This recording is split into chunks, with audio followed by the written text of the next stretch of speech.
میں کون ہوں؟ میری تخلیق کیسے ہوئی؟ مجھے بنانے والا کون ہے؟ میری زندگی کا مقصد کیا ہے اور میرا انجام کیا ہے؟ یہ وہ سوال ہیں جو صدیوں سے انسان کے ذہن میں ابھرتے ہیں اور ہر باشعور انسان کو سوچنے پر مجبور کر دیتے ہیں۔ اگر انسان ان سوالوں پر غور نہ کرے اور اپنی عقل سے کام نہ لے تو دنیا کی رنگینیاں اور فکر معاش اسے اتنا مصروف کر دیتی ہیں کہ پھر ساری زندگی گزر جانے کے بعد بھی وہ اتنا وقت نہیں نکال پاتا کہ اپنی ذات اور اس کے بنانے والے پر غور و فکر کر سکے۔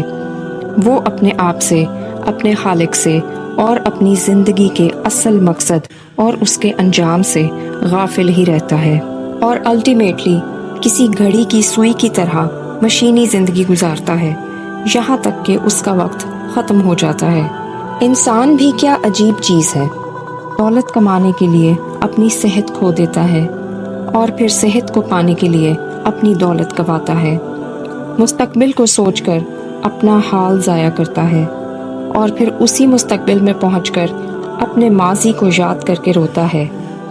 جیتا ایسے ہے جیسے کبھی مرنا ہی نہیں، اور مر ایسے جاتا ہے جیسے کبھی جیا ہی نہیں۔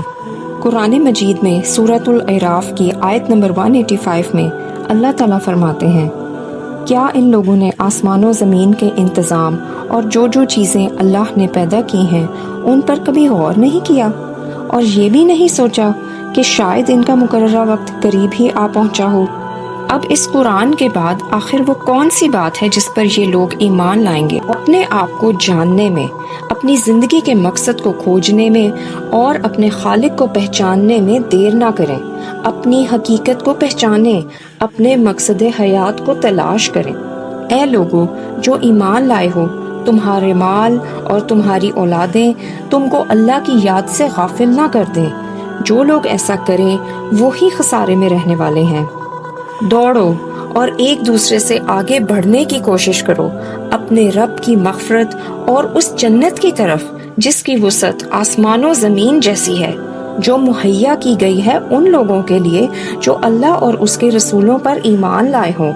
یہ اللہ کا فضل ہے، جسے چاہتا ہے عطا فرماتا ہے، اور اللہ بڑے فضل والا ہے۔